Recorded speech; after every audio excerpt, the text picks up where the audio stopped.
Hello guys, this is your friend Naruto Audio Fanfics and we are back with a new fanfic.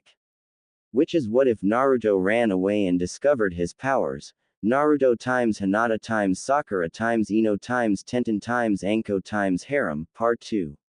And if you enjoy this fanfic then please press the like button and subscribe to my channel for more fanfic like this. And now let's start the fanfic. After a while everyone was situated for the war to begin and were broken up into teams. With Naruto and Mai's team they had a dozen people with a random Jonin in charge of them. And with Mei she had only a half a dozen of the best ninja the rebels had, seeing as their target was the cage directly.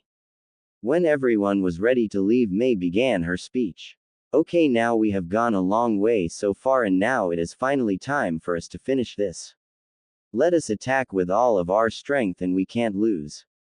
So come on, let us begin so we can claim our victory. Mei said to her group, then heard them all cheer. And with that they all went as a group to the village, then split up to do each of their separate missions. Plus Naruto and his group plus Naruto and everyone else in the group entered the ninja school, surprising all of the people inside of it. Okay people, this area is now under the rebel army. Anyone who disagrees with us come forward to die. One of the Chunin yelled out into the building. Course most were unsure what to do because they didn't like their cage much, but they didn't really think the rebels would win, so they just pretended that it was a normal day and ignored the group. Though a few teachers and watchers did come at the group, though they were quickly brought down by the team. And all is set here, man, that was easy. Mai said happily until they saw that ninja surrounded the school. Yay, but keeping it is the hard part, Naruto said, and then they all went into battle the opponents. Plus Mai and her team plus Mai and the rest of their group ran through town avoiding as much of the battles as they could until they finally entered the cage tower, which had a few of his guard. Crap, leave them to me, just keep going, half of Mei's team yelled out, then started to attack. With that all the rest ran past the battle and started heading up to the top of the tower. Course they had to dodge a few traps, but finally they entered the cage's room. The cage was known as Yagura, who appeared to be about 30, male with a young, childlike face and body structure. He also had a head of messy, light gray hair, pink pupilless eyes and what seems to be a stitch-like scar running from under his left eye, all the way down his cheek. He was small in stature and wears a gray, sleeveless shirt with the Kurigakure forehead protector attached to the front, short-sleeved mesh armor over which he also wears a green poncho along with a turquoise sash around his waist, paired with a green apron over his pants. He wears a pair of brown boots, and on his back he carries a staff-like pole weapon with uneven-sized hooks with a green flower on the larger end. Who was in a dark room with several ponds of water all around and an extravagant desk. Not going to put a description, just think of it as a fancy desk you could only buy when you had a lot of money to burn. This person description brought to you by the Naruto Wiki. So, these are the rebels that have been pestering me. Well, thank you for coming, so now I can kill all of you at one time. He yelled and then attacked the group, leaking a demonic amount of killer intent. This will be key from now on. Then they began their fight as well. Plus Naruto was fighting two people wielding two kunai. With his team fighting all around him. Which was useful seeing as one of the people died to a random kunai flying through the air. While the other was killed by rubble falling. So, Naruto quickly moved to his next enemy and continued doing this until he finally was held back by a Jonin that went through some quick hand signs and then screamed out Sweden. Teppadama, water release, gunshot, then shot a blast of water directly at Naruto at high speeds. Who just barely dogged it. Damn, this guy won't be easy, Naruto thought, and then began in a large kenjutsu battle with the Jonin. Plus Mai was breathing pretty hard after fighting her 10th person. Damn, I am exhausted already. I mean, I might be around Chunin level, but expecting me to fight so many ninja is ridiculous. I mean, really, how am I supposed to kill them when most of them are stronger than me? Mai complained, but still took a few solider pills and got back into the match. And ended up fighting a female Chunin that was rushing to their group. Come on, let's see how well you can fight, demon, the Chunin spat out at Mai. Well, you will see soon enough. Mai said with a smirk, then quickly screamed out lava release, lava globs, and tried to melt the kunoichi. And with that they began their match. Plus whole village plus. Altogether the village and rebels were about even, with neither side gaining much ground. For while the village had more ninja, most of them wanted to rebel as well, and the fact the rebels have nothing to lose. So, really they were all waiting for the cage's battle to end to determine the winner. So, basically the whole war would be based upon the victor between the head of each groups. Plus. Mai and her opponent were pretty evenly matched, with neither side getting too much damage. Though eventually the pure taijutsu fight changed when Mai's enemy screamed out water release, water whip, and had a strip of water form starting from two of their fingers. They then slashed at Mai and watched happily as it went straight through her neck, decapitating her. Too easy, she said a bit, until she saw the dead body poof away into white smoke and heard someone jump right behind her, and was about to turn around until she felt a kunai pierce straight through her heart, killing her instantly. Thank Kami, Naruto taught me that, thought a sweating Mai as she stood over her now dead enemy. Plus Mai and group plus. Mai was having a tough time with Yagura. Seeing as he was a Jinchuriki, he had insane stamina and chakra. Not to mention all the jutsus, he knew he was an opponent who seemed nearly impossible to beat. Though that didn't stop them all from trying. So, they fought as hard as they could, but eventually they found themselves pinned down behind several stone walls they made using a jutsu. Crap, what are we going to do? One of Mai's protectors asked Mai. He does have a good point. I mean, there is not enough of us to face a Jinchuriki. Though we have two. We are all that can be spared from the other areas. So what are we going to do? Wait, that might just work. Mai thought, then began to tell her team the plan.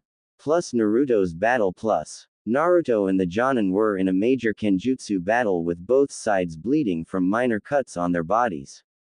Hey, kid, you're pretty good, the Jonin said with a sadistic smile. You too, Naruto tells him. Wish I didn't have to kill you, but you are in our way, so see you in hell, he said happily, then threw out 4 explosive notes at Naruto's feet. Boom. And the kid is done, the Jonin said with a evil smile. Wait, what?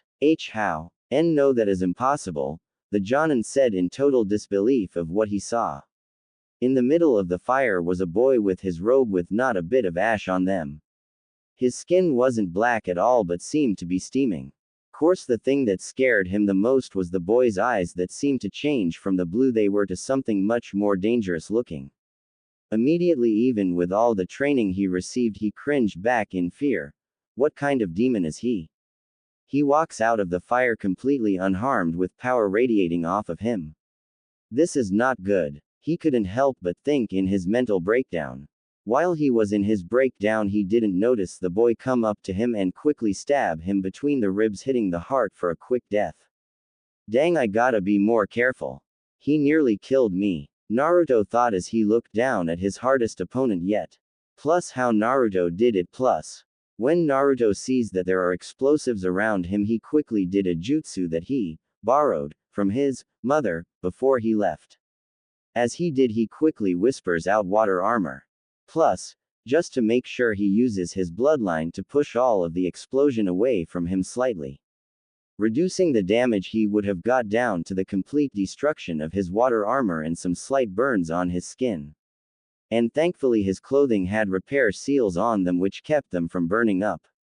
Naruto was happy with his win and was catching his breath until he saw something land in the lac-leaking key in a massive quantity. Plus Mai and her group got prepared for their plan. Each of her guards went to a different side of Yagura, forming a triangle around him. Then they started to do a bunch of complex hand signs, all perfectly in time with each other. What are you fools doing? You think I will let you complete any jutsu you are trying to do? Well, think again. Yagura yelled out, then tried to attack the one in front of him. But before he could move more than a few feet, he heard Mai yell out lava release, obsidian coffin. Then she covered him in a quickly cooling lava ball that burnt him until it cooled into hard obsidian that completely covered Yagura, leaving only his face out of it. I think you will be letting us finish. So, How about you just sit there and let us finish? May tells him with a falsely sweet voice.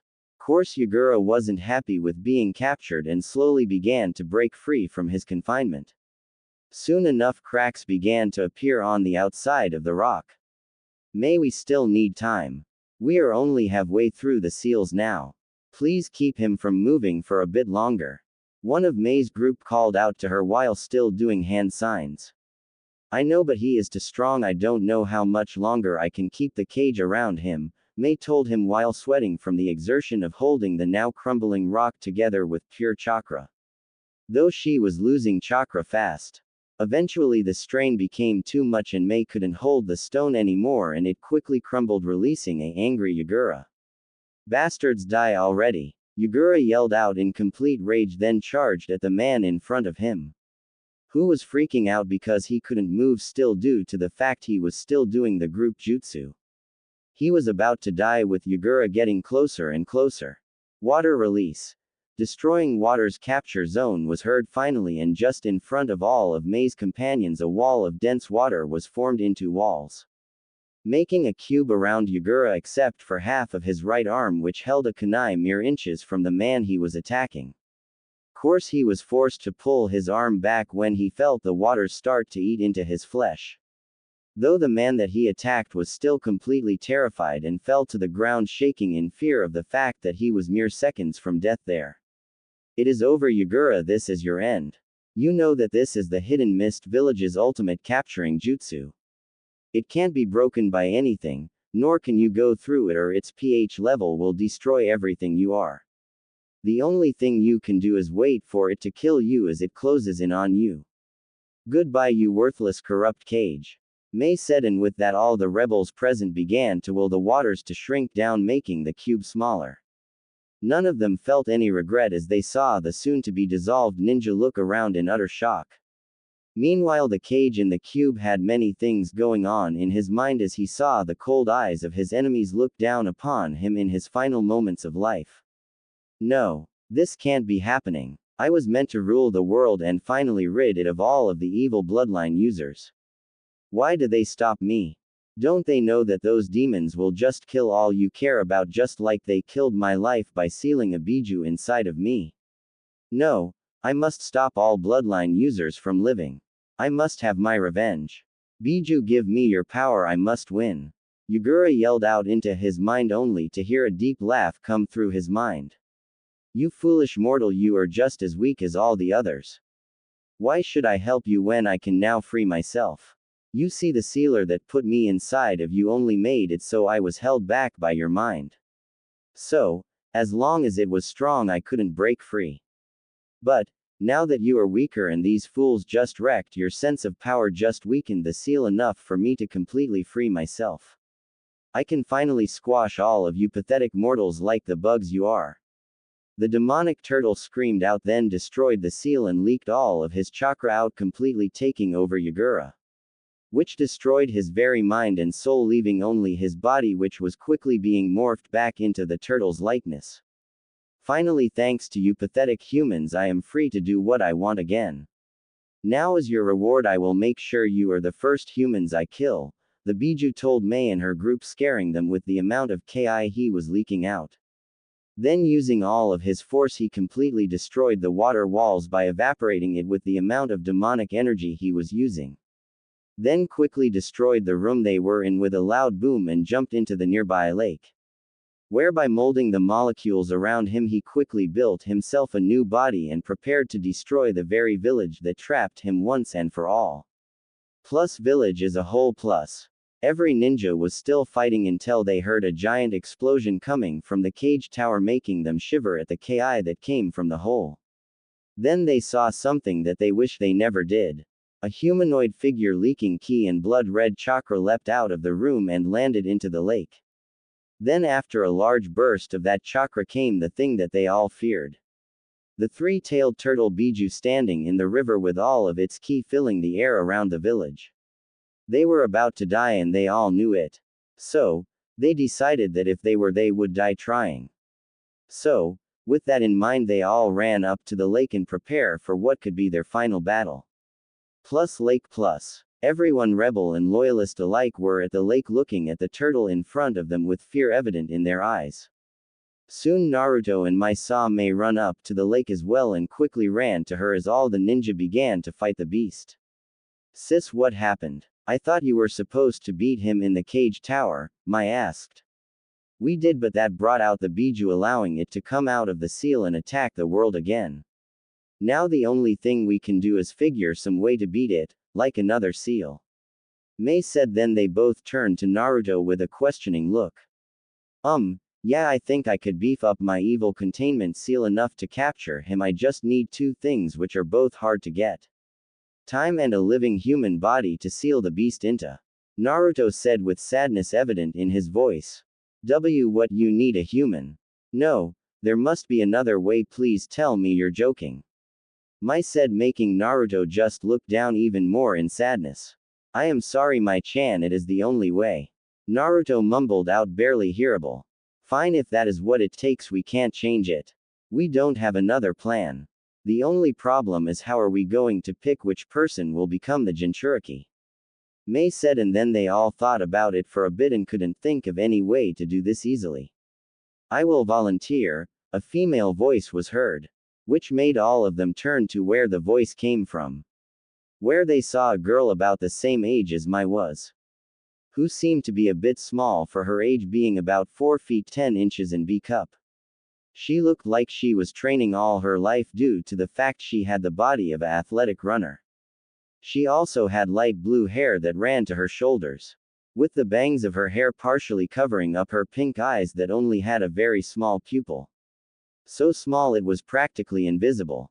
And you would be? Mei asks her suspiciously. Course, that was until Mai ran up to the girl and gave her a hug. Megumi-chan, I thought I would never see you again.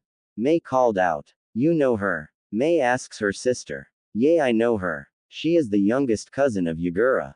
She also was one of the only ones that he still remotely cared about. So she saw all that happened to the bloodline users and was sickened by it.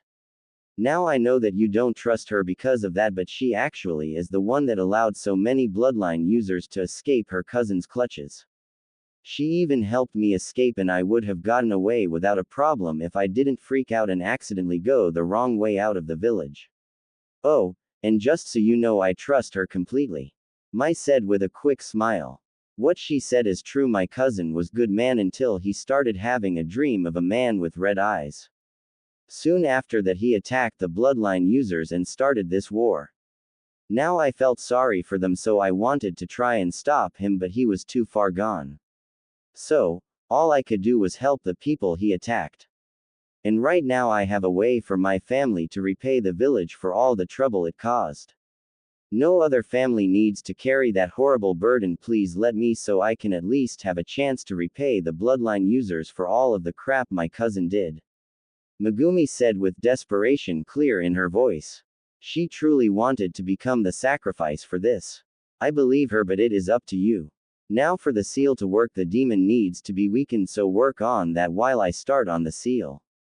Now if you excuse me, I want to get this done as fast as I can, Naruto said simply, and then sat down, took out a scroll, ink, and a pen and began to write his seal. While of course Mei went through the possibilities. She really wants to be the one to do it, I can see that is true. But can we trust her not to use its power for revenge? Well, Mai and Naruto trust her, so that says something, because they don't trust people all that easily. So, what should I do? I guess I will just have to go with my gut on this one. Mei thought. Okay guys, Naruto, our seal master is working on a seal for this giant turtle, so right now we just have to weaken him and not do too much damage to our village. Now I don't care which side you were on right now, so unless you want this turtle to beat you, I suggest you do the same. Now all troops attack this Biju. Show him the true power of the mist. Mei screamed out to the entire group, and they all began to fight for their home, family, and very lives. Plus 2 hours later. I finally finished. Naruto screamed out in joy as he went up to Mei and Mai. Really, now do you think he is weak enough for the seal to work yet? Mei asked Naruto. He does seem weaker, but he still could use a bit more, but I will do that. But for this I only need the person that is becoming the human sacrifice to come with me. The rest of the people around will just get in the way. So, if you could please get everyone off of the lake so I can begin. Naruto told her politely and waited with the giant seal scroll he had strapped horizontally across his back. Okay, then I have picked. She tells him and then whispers the name to Naruto so he is the only one to hear. After she finished, he nodded and then grabbed the person, then walked onto the slowly clearing lake. You ready? Naruto asks the person and got a nod of approval in return. Then let me begin, Naruto said, then began the steps to seal the beast. The first thing Naruto did was send a bunch of shadow clones to pester the turtle. Now all I need you to do right now is show me your stomach. Naruto told the person, who quickly complied. So, Naruto began to write down a complex seal system on the stomach, leaving barely any of it not covered with a kanji or mark of ink. After Naruto did this, he pumped a bit of chakra into his eyes to activate the Rinnegan and walked towards the turtle. Naruto eventually started running and made it up the back of the turtle to about the center of the beast and began to do hand signs. Demigods pull, Naruto screamed out and then slammed both of his hands onto the turtle's back and jumped off. As soon as Naruto's feet touched the water, he ran back to the soon-to-be Jinchuriki's position. Soon after he did, he slammed his hands together and activated his jutsu, which brought some of the stones around the lake to slam onto the demon in the water. After a while, the demon was covered in a couple layers of stones, which only made it madder. Foolish mortal, you think this small amount of dirt will hurt me? The demon said to Naruto, mocking him. No, that was just to slow you down, Naruto said with a smile, then took off the scroll and then threw it onto the turtle's now dirt-covered shell and activated it by pumping chakra into it. After it was activated, the seal's kanjis moved and increased to cover the entire beast and then stopped. After they stopped, the beast started fighting the seals that bound the stone to him and was slowly weakening it. Course, while he was doing that, Naruto ran over to his sacrifice and slammed his chakra-covered fingers into the seal on their stomach while saying Devil's Warrior's final burial. After he did that, the demon's seal started to turn red and move over to the person. When they made it, the seals connected and red chakra started to travel the seal path for what seemed like hours. Till finally it stopped and the seals separated, leaving the new Jinchuriki to pass out on Naruto and a barely visible demon. Naruto then looked at his work and saw the truly interesting seal. The seal was a giant circle with a swirl going to the belly button. Around the circle was a bunch of symbols with 4 of them leading up to smaller circles with swirls. After he was done with looking at his work, he walked up to what was left of the turtle and began to talk. Too bad my seal couldn't take all of you chakra, I guess. Thankfully I have a way to get rid of the rest. You see, all of it is now going into your drainage seal, where it will overload it and explode, leaving all the chakra to disperse in the air. So goodbye, Naruto said, then activated the seal and sunshine to where Mei and Mai was. Boom. That noise was heard in villages all around the hidden mist, and all there was nothing left of the turtle, just water raining down to the ground that was brought into the air from the force of the explosion, causing everyone to cheer at the defeat of the turtle. Plus days later, the council had worked very hard starting up the reconstruction and weeding out the still loyal ninja all around the village, but have finally came to the hardest part of the rebuild, deciding a new cage. They thought long and hard on it, and had many meetings about it until they finally reached a decision. So, they gathered all of the village around the still damaged cage tower and told them the news of their decision. People of the village, may I present you your god? I'm Mizukage Mei Terumi. One of the council members yelled out and then allowed Mei to walk onto the balcony to give her speech.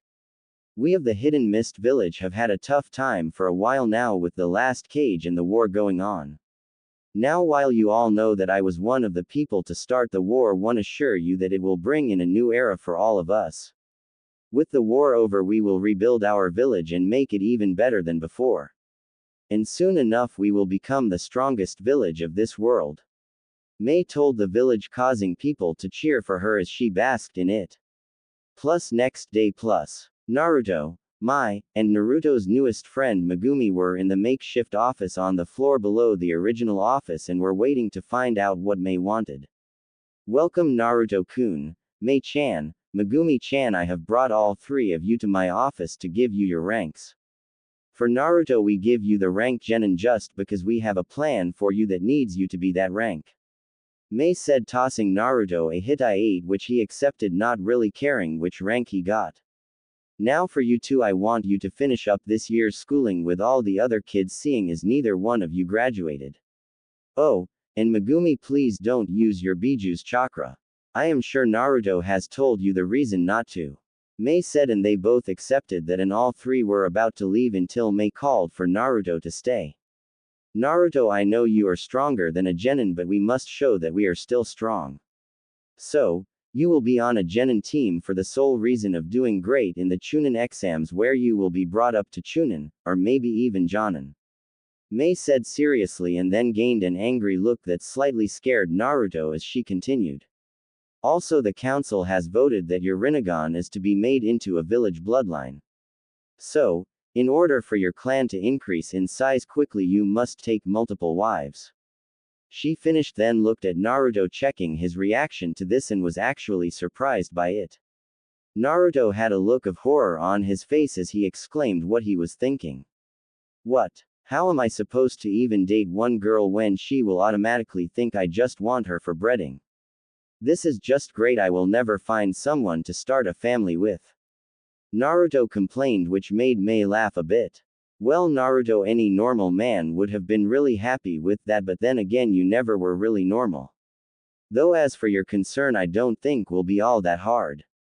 Seeing as some girls can be just as interested in guys as guys can with them. And I know for the fact that you have a lot of fan clubs already beginning to form for all you have done. Mai said happily, but then got her serious face again. But if you get perverted, I will melt your balls, she said, making Naruto turn completely white. Hi. Naruto said, then ran out of the room as fast as he could and then went all the way to the house he was sharing with Yoshiko's family. It has been a month since the war and everything was rebuilt. All of the bloodline haters have either died or left the village, so they went back to a peaceful life. Megumi was happy with being the one who sacrificed, seeing as no one was really too bad for her. There was only a few people that resented her for various things, but mostly everyone didn't care what her past was or ignored it completely. Also, both her and Mai have grown up a little bit more and were looking more beautiful than ever. Mai, who now wore a black version of what her sister with red highlights around the neck, sleeves and bottom rim of the dress. Her figure stayed slim with her constant training, and she had C-cup. Her hair was kept in a simple ponytail that traveled half down her back and was tied up with a simple red bow. Megumi was also looking great with her hair cut short so it just barely touched her neck. She wore a simple green kimono that split at her legs, letting her have the mobility she needs while showing of her smooth legs. While she also had a C-cup that were just a little bit smaller than her friends. Both of them were now going to their last day of school so that they could learn which team they were going to be on. So, they happily walk into the classroom that already had a bunch of kids happily talking. So, they quickly sat down and began to talk until it was about time for the teacher to come in. So, when they all heard the door open up again, they all looked over to see who was coming in and was surprised to see Naruto walk through instead. Naruto still had his normal cloak on and looked the same except for growing an inch or two. The only difference was the two swords he had on his back. The swords were each about 3 feet long with a dragon wrapping around the sheaths. They also had a guard with the image of a dragon head biting the handle. Plus, both of the handles were wrapped in red leather. They both were called twin dragons. I only put it in bold because I can't find a way to put it in different language, not that I really care. He got them from Mai when she tried getting people to use the special swords again. Flashback equals. You wanted to see me, Mai? Naruto asked her. Yes, Naruto, I did. You see, we had a special group of swordsmen who each carried a special sword. Now there was 7 of them and 8 swords because we never could find someone for one of the swords. Now we already had one of our Jonin be accepted by a sword, so I want you to try and get one yourself as well, seeing as you seem to be quickly gaining power as well. So, how about we go see if we can hook you up with a sword Mei asked, and then lead him down to where they were kept. So, Naruto tried to see if each sword would accept him by pumping chakra into each one, and so far he tried and failed with all but one sword. Course this was the one that no one used yet, so it wasn't personalized at all, it was just a regular looking sword with the creator's name etched in the side. Still Naruto wanted one, so he gave it a try, and this time when he put his chakra into it, the sword began to morph. So, Naruto put the sword down and let it do what it wanted. So, both Mei and Naruto watched curiously as the sword finished up by slitting itself in two. So when it was finally done, there were two black blades that had two different kanjis. The left one had the kanji for Dragon Fighter and the other one had the kanji for Fox Fighter on the it. Wow, these swords are awesome. Naruto couldn't help but say as he looked at them. Which gave Mei a smile as well, saying, "Yup, and they are all yours, swordsman, so let us give you the style you will be using with them Or you could always use your own, it doesn't really matter." So, Naruto simply told her that he would use his style, seeing as he already knew his fox claw style.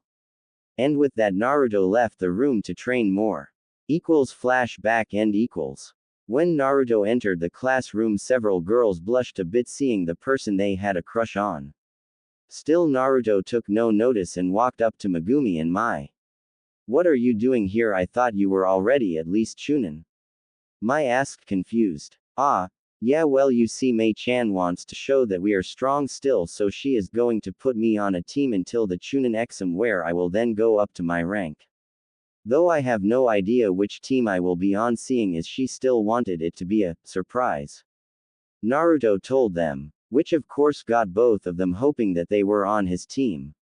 Course everyone else wanted to be on his team as well and wanted to ask, but that was the time when their teacher came in.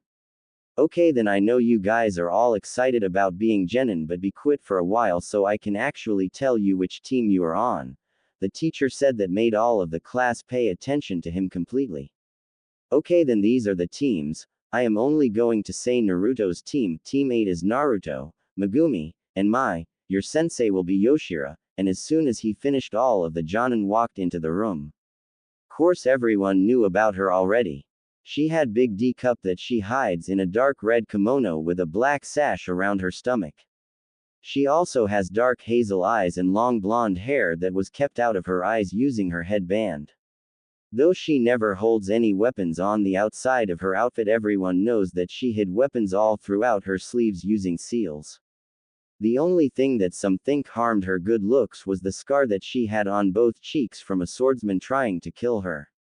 Course she only got the scar because she was fast enough to move her head just enough to have it not kill her. Still, she is in the Frozen Mist Princesses, which every guy knows is the scariest group in the village. Seeing as if they even think that you are being perverted around one of them, you will be in trouble. Course it is even rumored that the cage herself is a member of it. All in all, she is not one to mess with.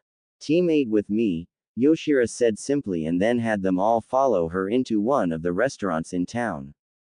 And after they ordered, then their sensei began to talk to them. "Okay, then, as your old told you, my name is Yoshira. Now you Sally, we would have a test to see if you could actually be a good team. By Mei-sama told me to skip it, so I will just get to know each one of you. So, just say your name, likes, dislikes, and your dreams. And I will start. I like Dango, my friends in the club, and training. I dislike fangirls, Joshio Tem, and perverts. My dream is to live a good life. You next, redhead." She finished up, then waited for her team. "My name is Mai. I like Megumi-chan, Naruto-kun, my sister, and training. I dislike perverts, and Konoha. My dream is to become strong and have a family," Mai said happily and blushed while looking over at Naruto when she said the last part. Okay, then, so she has a crush on Naruto, her soon-to-be teacher, though, when Mai said that. "Okay, then it is your turn now, Turtle Girl," Yoshira said. "My name is Megumi, not Turtle. I like the turtles that are always friendly, my friends, and using ninjutsu. I dislike evil turtles, my cousin, and perverts. My dream is to heal my family's name and to start a family with a good man, Megumi said and then also looked at Naruto. Now seeing as both saw this they both though different things. This team is going to be awkward as long as they don't figure things out. Their sensei thought. She likes him too, I guess we will have to fight for him. I just hope we can stay friends after I win, both girls thought at the same time. Meanwhile Naruto remained completely clueless about all of this. Okay then training will be starting every day at noon at training field 6 and now I need to go to a meeting so enjoy the rest of your meal. Yoshira said then shunshined away to talk with Mei like the rest of the Jonin teachers. Course she had to wait for all the others to leave before she could say what she really wanted to. Mei, you never told your sister and her friend about Naruto's CRA, did you? Yoshira asked her with a bit of a sigh. No, of course I didn't. Do you think I really have to? Mei asked. Yeah, I am sure that they both like him. The only reason Naruto didn't is because he apparently has no skill in reading girls' emotions. Yoshira said with a neutral voice. Quote, comma, dot. Okay then I will tell them, dot, and get them to teach Naruto a bit, Mei said with a sweat drop on the back of her head. A kid that is growing to be one of the smartest people I know in many areas doesn't even have the slightest idea how to talk to girls, as all she can think while she sweat drops. Okay, bring them in here tomorrow after you train them, Yoshira, Mei told her and then watched as she left the room. Plus next day plus. Mai and Megumi went out to try and find Naruto so that they could tell him how they felt together because that is what they decided after hearing what Mei told them. If he really has to marry multiple women, I guess I can share just as long as he still loves us equally.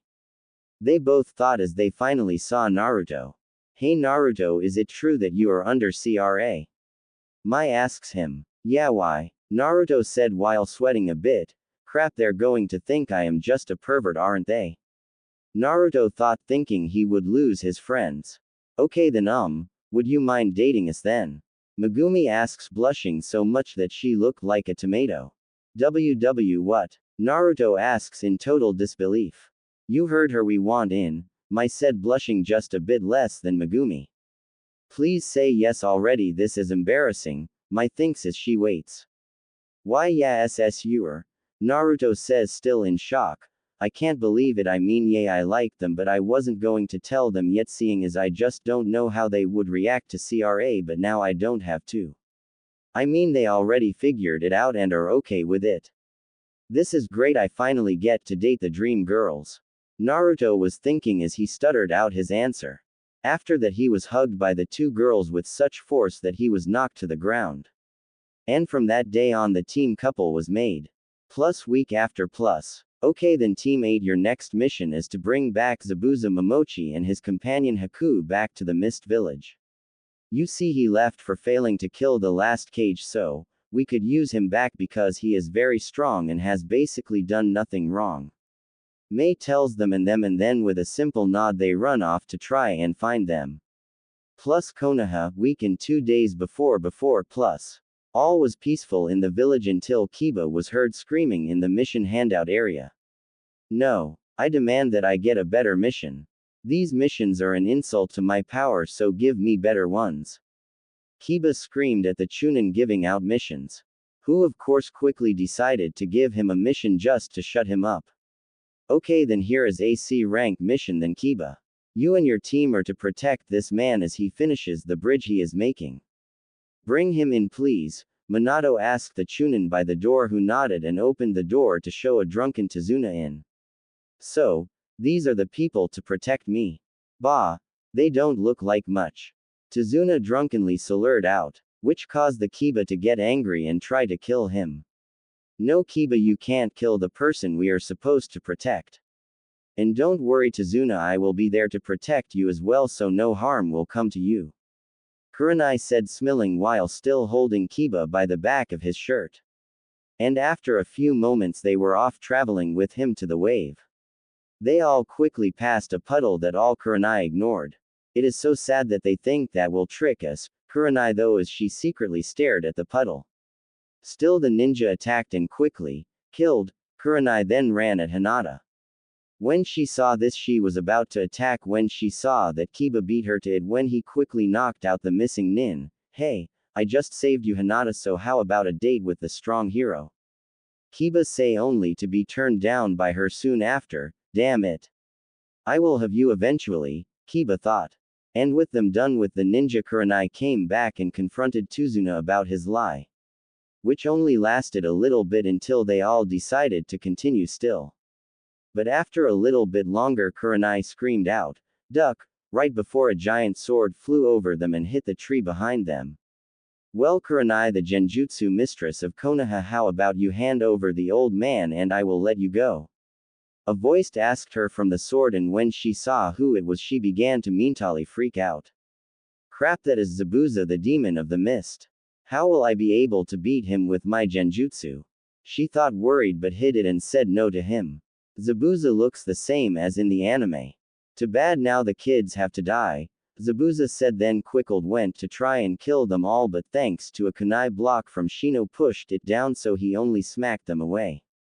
So, Zabuza went to the weakest person who looked to be the youngest girl of the group. Which of course pissed off Kurenai, seeing as she always wanted kids and treated Hinata like one of hers. So, with strength she didn't know she launched him into a tree with a well-placed kick to the chest. Suffer, Kurenai said, then put him into her special anti-pervert genjutsu featuring Guy terrifying Zabuza so much that he didn't try to stop Kurenai as she brought a kunai closer to his neck. Thankfully for him his weapon threw needles into his neck, killing him before she could then taking him out of the battle area. Course that was one of Kurenai's strongest genjutsu, so she was tired as well but was still able to walk to Tazuna's house. Come on, let's hurry, is all she said, and they all went as fast as they could with the old man to his house. When they got there they were greeted by Tsunami, who happily let them in. After they got in and all settled in, they all began to train for when Zabuza and his helpers came back. Week after, Kurenai and her team brought Tazuna to work on the bridge for one of the last days of working on the bridge. Course nothing really happened unusual, so Tsunami and her son brought Tazuna his lunch as usual. Grandpa, we got your lunch, Inari said happily as he ran up to his grandpa. Hey Inari, let's eat. Guys, half-hour break for lunch. Tanuza called out to his group and they all went their separate ways. Though right when everyone was situated to eat, a heavy mist came into the area. Crap. Everyone on guard, Zabuza is here again. Kurenai screamed out and her team instantly was on their feet prepared for a fight. Though they weren't expecting the laughter that filled the air. You guys actually think that you can beat us? We know you skills now, so prepare to die. Zabuza screamed out, and then from the other side of them they heard ice shackles. After they heard that, ice quickly spread across the bridge that Kurenai managed to dodge, but her team was too slow. Soon enough they were covered up to their heads with ice, completely unable to move. After that a water clone of Zabuza landed next to them and put his sword to their necks. Now don't move or we will kill your team, Zabuza told her coldly while releasing enough ki to show he was serious. So, Kurenai did the only thing she could do, she surrendered so she wouldn't see her team die. Which of course got a smile from Zabuza, who screamed out, "Die!" as loud as he could and charged it with his sword in front of, clearly trying to impale her. Course no one expected Zabuza to be blocked by a boy with two swords. Plus Naruto and group, minutes before, Naruto and his team were running through the forest around Tazuna's village. Yoshiro was trying to sense where Zabuza is as they ran around the forest. Course they just came to the village a little while ago and couldn't get any information from the village. So, all they had to go on was that he was last seen around the village, leaving them to have to search around for him. Though eventually they found his chakra signal around a large bridge that was being made. Course they also saw that he was fighting Konoha as well. Crap, we can't bring him back to our village if Konoha is pissed off at us.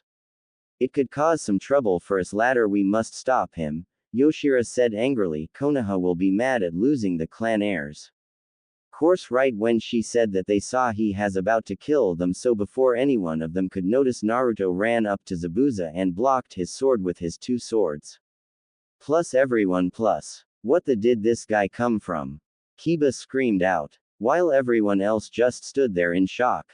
Zabuza, the demon of the mist, you are asked to return to your position as a ninja of the village hidden in the mist by order of Mizukage. Naruto said simply. Bah, I will never go back to that bloodline-hatting bastard. Zabuza screamed out, showing his obvious hatred of the guy. Not him, we killed him, our cage is Mei-sama. Naruto screamed out. Course when Naruto said that, the rest of the team showed up, and thankfully Yoshira quickly gave him the official scroll that gave him proof before he tried to kill Naruto again. So, of course Zabuza took the time to read the scroll and found it to be legit.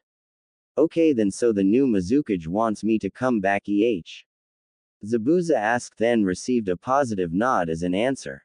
Zabuza-sama, what do you want to do? Haku asks her. Master.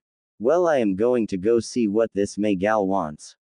So, you can go do whatever you want, I don't own you anymore, so just go live happily somewhere. Zabuza told Haku. Please do, I don't want to break my tough guy act by saying that I think you are my daughter in all but blood, Zabuza wished as he said this. No, I will stay with you, Zabuza-sama, even if I do have to go back to that hellhole.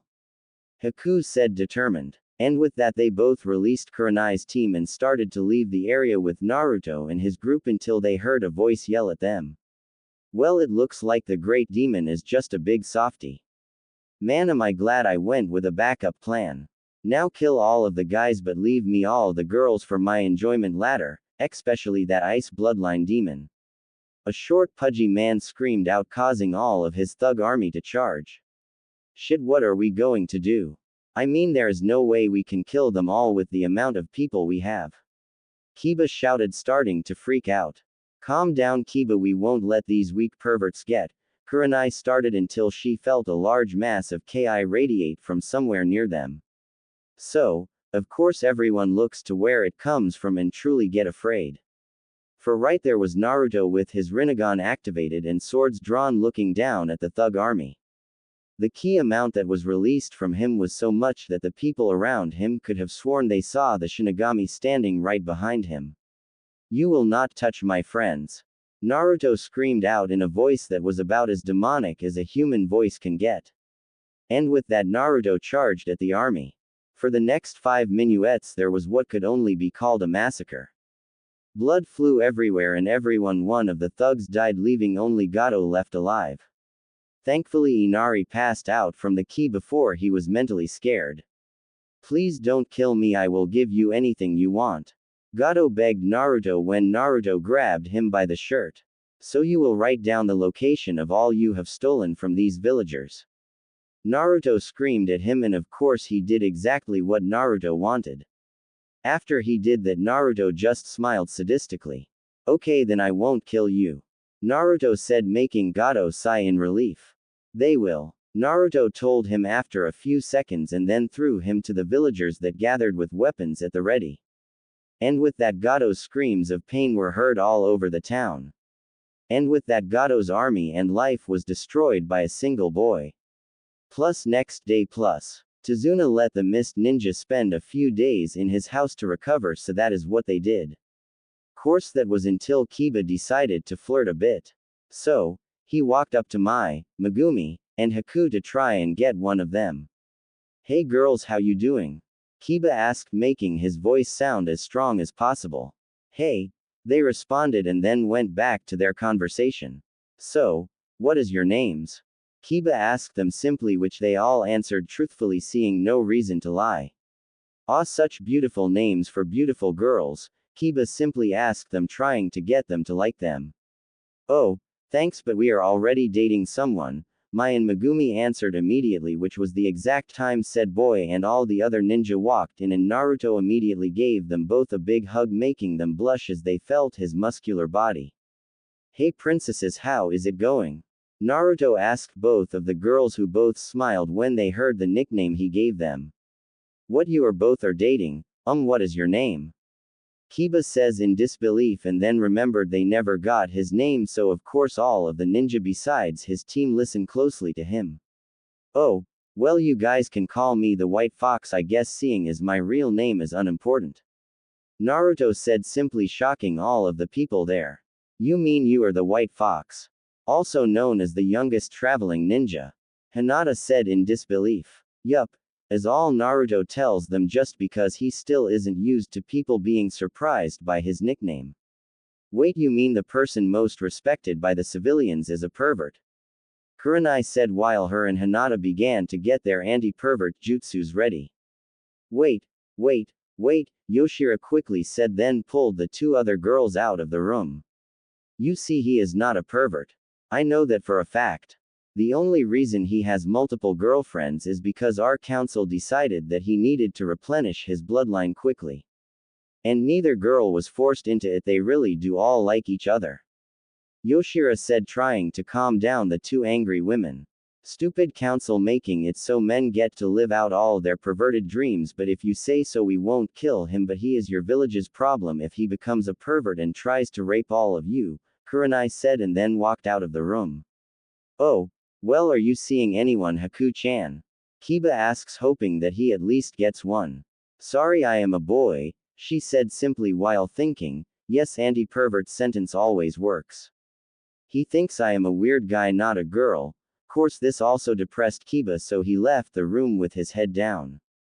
Hey Naruto, why didn't you tell them your real name? Haku asks him when it was only their team around. Well, my Chan told me she wanted to keep the White Fox's name a secret from the world until she feels it needs to be released. Which was a good idea for her, because could you imagine all the crap that Konoha would put her through if they found the Kage's son was a ninja in a different village. His name will be kept secret from everyone besides his village until it seems a right time to reveal it. Also, all his village already knows, I just don't want to fit him telling them into a chapter. Plus 2 days after plus. The bridge was finally done, so both teams leave in their separate directions thinking different things. I have to tell everyone about the White Fox, all 4 Konoha ninja thought as they ran back home. So Naruto is still available even if he is dating someone. Maybe I could date him as well, I mean he does seem great.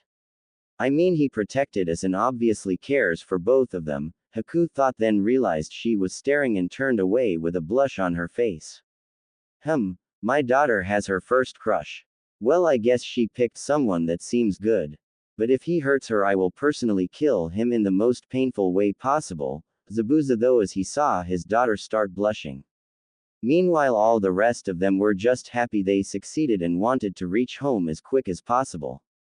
Plus Wave Village plus. Hey, what should we name the bridge? Inari asked his grandpa. You know I have no clue. Wait, what about the Great Tanuza Bridge?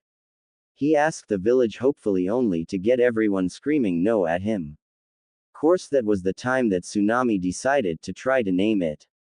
Hey, what about the Bridge of Peace? I mean that is what those ninja brought to us with it, she said, then waited for the answer. Which surprisingly was all yeses. So, from that moment on the bridge was called that. Kurenai and her team just finished with their mission debrief and went their separate ways. The 3 genin went to the meeting grounds to tell all of them more about the mystery that is the White Fox. When they get there they find all of the genin already there enjoying a small meal of rice balls as they talked about random topics.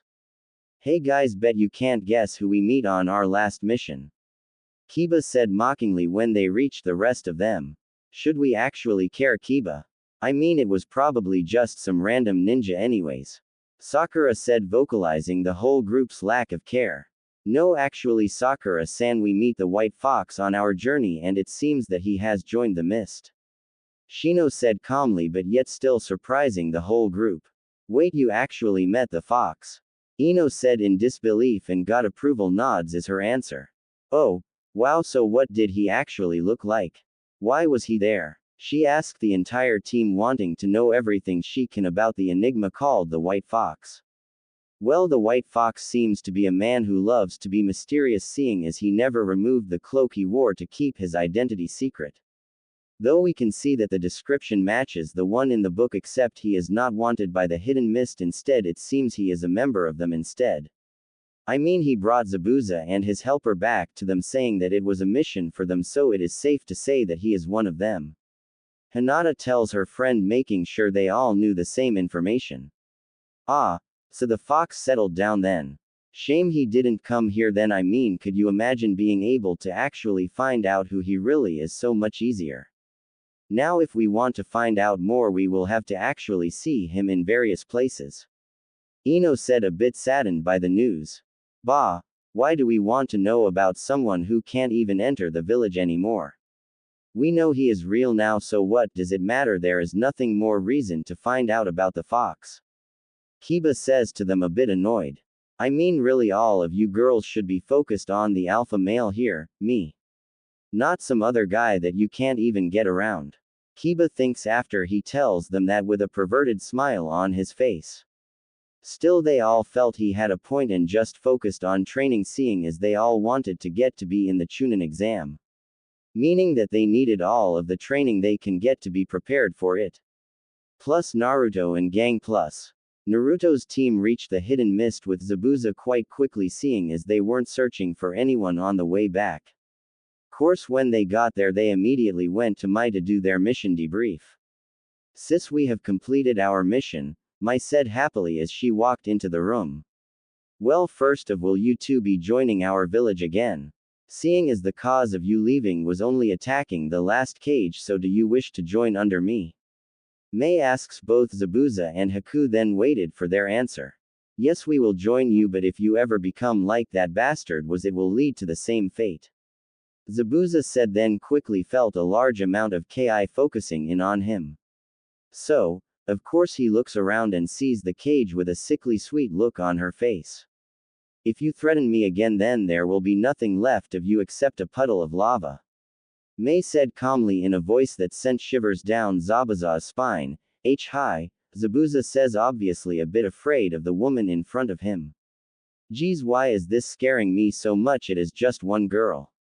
But, for some reason my body is telling me that it would be best for my health to keep on her good side, Zabuza thinks as he looks at the cage in front of him. Okay, then we will be giving you the rank of Jonin again, though you must tell me a good position for your partner. Mai says simply. Ah, yes, young Haku should be right around a Chunin in skill. Zubaza said calmly, thus seeing Haku being thrown a Chunin vest. And with that they left the room to go get Zabuza situated in town again. Plus week after plus. Okay then, are you guys ready for the exams? Mai asked Yoshira's team as they all stood next to the village entrance. Yes sis, we will make sure that everyone knows just how strong the mist is. Mai said happily. You better, or else we won't be able to come see you're matched in the final round. Haku said semi-serious as she watched her friends preparing to leave. Yubi, we will make it Haku Haim, Naruto said determined. Course that brought back the memory of how he first learned that Haku was really a girl. Flashback equals. Haku was happily walking with two of her friends, Mai and Megumi. All three of them were focused on buying all the stuff Zabuza and her needed, seeing as missing ninja always have money but usually lack anything else except for the bare minimum.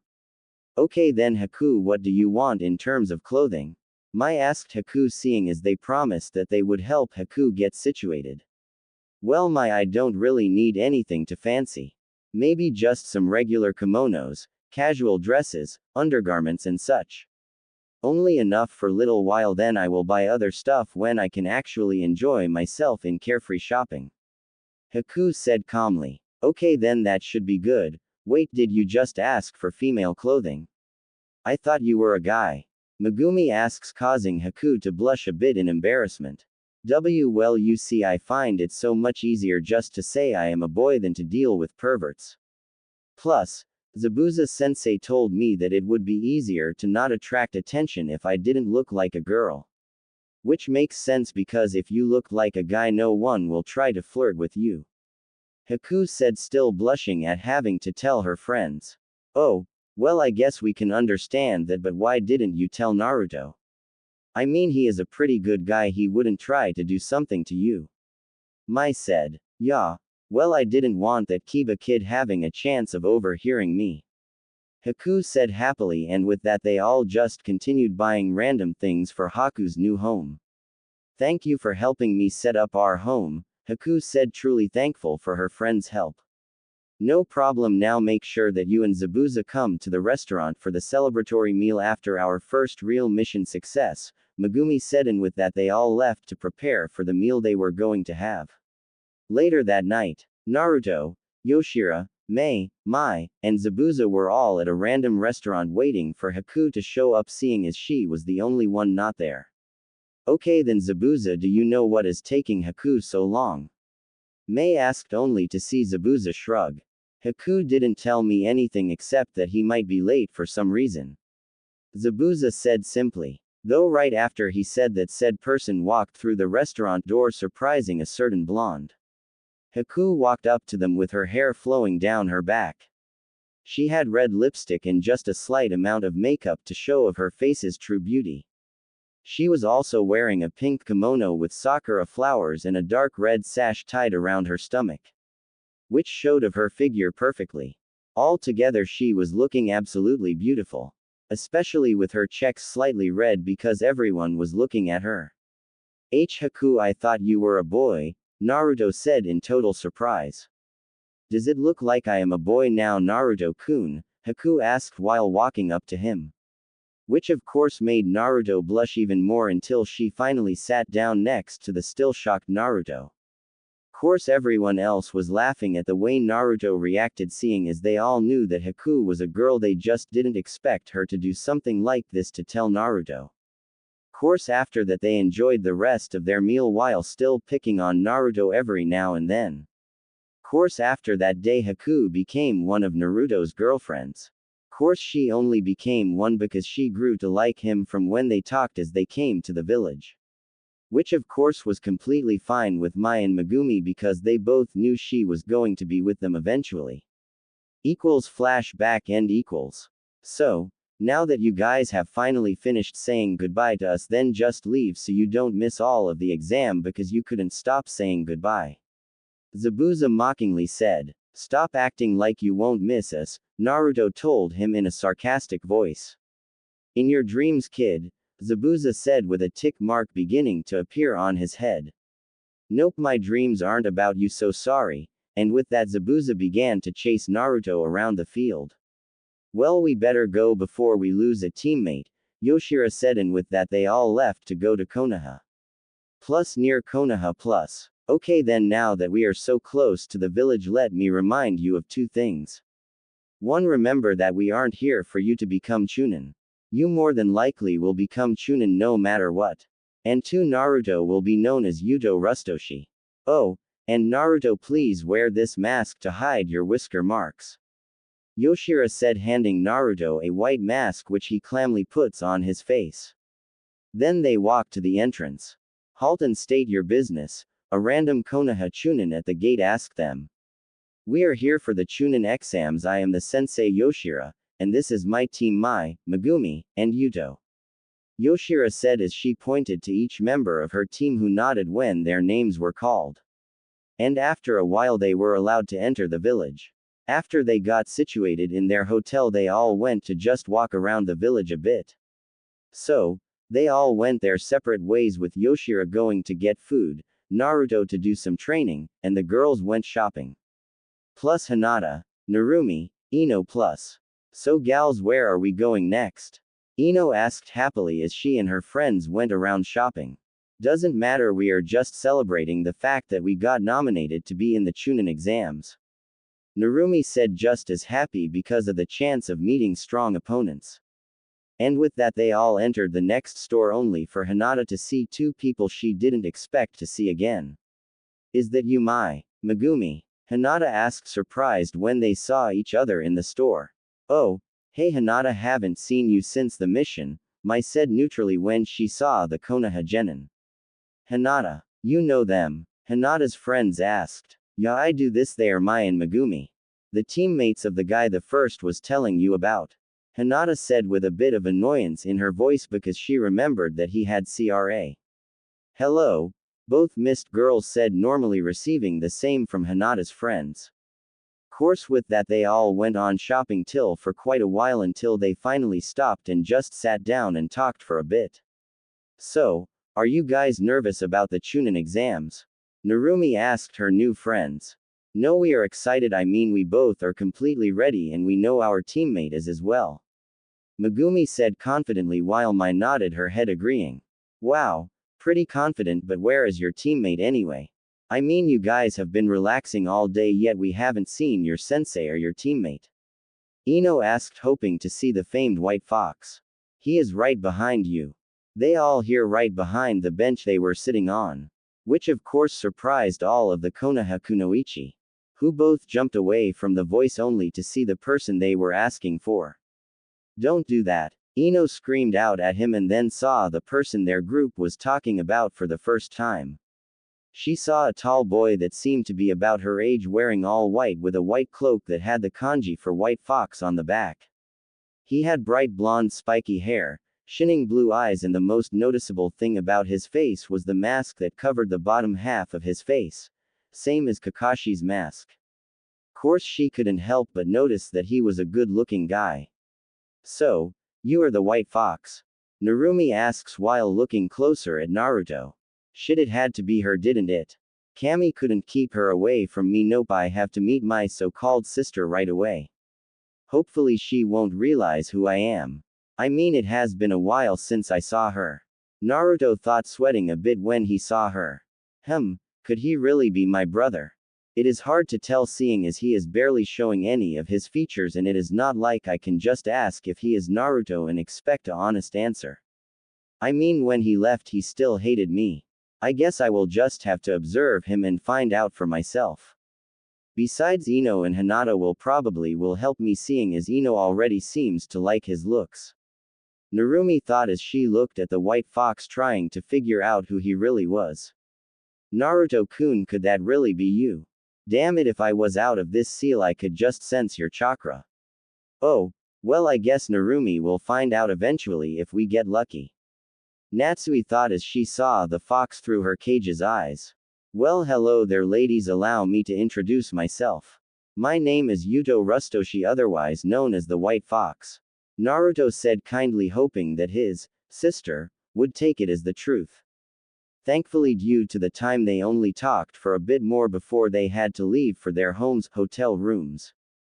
Plus next afternoon plus backquote. Naruto was just walking around town until he heard a little kid screaming out for help. So, Naruto quickly went into the forest where he saw a boy about his age wearing way too much makeup holding up a little boy that seemed to be struggling to escape. Course it was not his village, so he decided to watch for a bit, seeing as the boy wasn't going to be injured at the moment. Hey, let me go. The boy complained. Shut up, you brat, you need to learn what happens if you rudely bump into someone, the boy with makeup said, clearly mad at the boy and prepared to punch the young kid. So, Naruto prepared to come in and stop it until he heard a voice telling the makeup wearing to drop the boy. So, both the boy and Naruto look over to see Narumi standing there glaring at the boy. No, this brat needs to learn a lesson about hitting their superiors. The boy told Narumi. Kankuro, don't do it, the girl standing beside him warned him quietly while she nervously looked around the area. Shut up, Tamari, I don't care, Gaara isn't around, so I have nothing to fear. Kankuro said, and then was about to continue with his punch until he saw a red flash and Narumi had the kid near her. Which, I suggest you don't attack a member of the village Aegean or else I will be forced to protect him, thus killing to do it, Narumi told him coldly. Course they were both surprised by her doing the flash that they didn't even notice her glare. Oh, great, the first Konoha ninja we see is the Kage's daughter. Kankuro says sarcastically to the Tamari. Do not involve me with that man. My name is Narumi Uzumaki, not Namikaze. Narumi screamed out, furious with the sand ninja. Wait, what is going on between those two? I mean, they were just fine before I left, what happened? I have to say I am curious about it, but really it doesn't matter to me. Naruto thought when he saw her reaction. Course right after she said that a voice was heard, Don't worry, your name won't matter when you end up proving my existence, a redhead says creepily. Gee Gara, how long have you been there? Tamari said nervously when she saw her brother. Long enough to see that my brother is a disappointment to the village and to see the perfect victim to prove I am alive. See you at the exam. Gara said with sadistic smile that showed just how bloodthirsty the boy really was. They all look the same as they do in anime shows, so I feel no need to do a description of them. And with that went their separate ways. Plus Ninja Academy plus. Narumi and her team was walking up to the room 301 for the first part of the test course. They went into a genjutsu zone as they walked onto the second floor. On this floor they see a bunch of genin huddling around a door that was being blocked by two people. Well, look at all those fools that can't even see through this weak genjutsu, Sasuke said when they were still a ways away from the group. Course, when he said that he was going to go and tell them, so Narumi quickly grabs the back of his shirt and dragged him up to the room, leaving the kids to their fates. When they got into the room there were a bunch of kids already there, but they still had about 15 minutes till the test actually started, so they went to keep themselves occupied for the time. 10 minutes later. Same teams as in anime except for Naruto's team and Narumi. Basically all of the teams were already in the room that were going to be there. Though there were only a few minutes until the first testy actually started. So, people were now just trying to intimidate the other teams or hide away, becoming less of a target. Which is why when Naruto and his team showed up, a couple of kids tried to intimidate them by leaking their ki into their surroundings. You guys think we should show them what real ki is? Megumi whispered to her two teammates. Yay. Sis did say she wanted us to demonstrate our village's power. Mai whispered back, causing them all to get an evil smirk as they let out their own ki, which not only destroyed the other kid but to also increase it so much that the kids were visibly terrified by the team. Though after a few moments the Konoha ninja began to talk until an older boy with gray hair came up to them offering information on their opponents, which Sasuke quickly took. Give me information on Gara and the White Fox. Sasuke said, hoping he had at least some information on each of them. Those two seem to be the strongest, most known ninja here. So, if I beat them it will show just how great I am. Plus, it might even show Narumi why she sold be one of my wives, so the Uchiha can be even stronger than before. I am glad I actually listened to the council. I mean, they had a good point. Getting her will allow me to get more jutsu from their clan, so I can have even more jutsu to use against Itachi. Sasuke thought as he asked for the names. Okay, then let's see what I have on them. The genin said, shuffling through his info cards. Ah, Gara from the Sand Village. Also, the Cage's kid with his brother and sister as his teammates. They have done 4D ranks, 15C ranks, and 2B ranked missions. Though the most notable part of those missions is the fact that he has never got injured in any of his missions. The genin told them, scaring them a bit. That has to be a lie. No genin can even do a B ranked mission but never getting injured. That has to be even more impossible. Kiba asked, just getting a shrug from the boy. So, without saying anything else about Gara, instead he just started talking about the next person they asked for. Now the White Fox, otherwise known as Yuto. He was a wandering ninja until he suddenly joined the Mist Village. His teammates are Mai, the sister of the Mizukage, and Megumi, the cousin of the last Mizukage. He has completed 15C rank missions and AB rank. The genin finished giving them just only a small amount of information. Course, after he read the card another man came into the room right behind the desk everyone was talking near. Though Sasuke was still thinking about what he was told. Both of these two seem to be really strong. They should be excellent opponents to prove my clan and my strength to everyone. Especially Narumi. I will finally show her that she should be with the strongest Uchiha alive. Attention maggots, my name is Ibiki Morino and I will be the examiner for the first test. A man sternly called out. Course everyone listened to him quickly just because of his appearance. Ibiki was a tall man around 6 feet with a black trench coat covering up his gray shirt and pants. He wore his forehead protector as a bandana which covered all of the top of his head. Though his face was the thing that really scared the kids. His face looked stern with cold black eyes that seemed to look through you and a permanent scowl on his face. He also had two scars that went across most of his face diagonally, both of which were close to his eyes. So everyone quickly sat down in their designated seats. He began to explain the rules. Okay, this is how the first test will work. You have an hour to complete the 10-question test in front of you. Though you have 10 points to begin with, each time you are caught cheating, we subtract 2 points from you. If one of your teammates loses all their points, the entire team is out. So with that being said, begin, Ibiki says, and then all of the Chunin hopefuls began their tests. These questions seem to be too hard for the average genin to answer. So, there must be a few people here with the answers that we are supposed to copy off. They are practically telling us to cheat. Well, if they really want us to. Naruto thinks and then wrote down a scroll copying seal on a corner of his paper and then tore the seal off. After it was off the paper, he put a protection seal onto the back of the seal's paper so that it couldn't get wet. He then mumbled water snake jutsu, putting a small amount chakra into it so that it was small enough to slither through undetected. When it was formed, he gave it the seal and then sent it to one of the clammiest looking genin in the crowd. Which took a while, seeing as Naruto needed to make sure it wasn't caught. And thankfully no one noticed it, as the seal was placed onto another person's test, where it began to slightly glow blue, showing it had copied all that was on the paper. Then Naruto slowly brought it back to himself. When it did, Naruto took the seal and placed it onto his own paper and sent more chakra into it so it would place all the answers onto his own test. And that is my test complete, but what about the 10th question? I mean, all they put on the test, for it is, will be told at latter time. Oh well, I guess we will have to just wait for them to tell us this. Oh, so secret 10th question. Naruto thought until he discreetly looked at his teammates' girlfriends, who looked to be extremely nervous about their test. So, with a sigh, he figured that they didn't want to chance cheating, so he quickly sent out another water snake to give them the seal, confident that Mai and Megumi would know what to do with it. Course they both did so. With a half an hour left, all three of them were happily waiting for the time to end, or the 10th question. Plus Narumi was surprised about hearing both of the guys' information. Even if it was just their teammates and their mission count, it was still surprising that both of them did B-rank missions.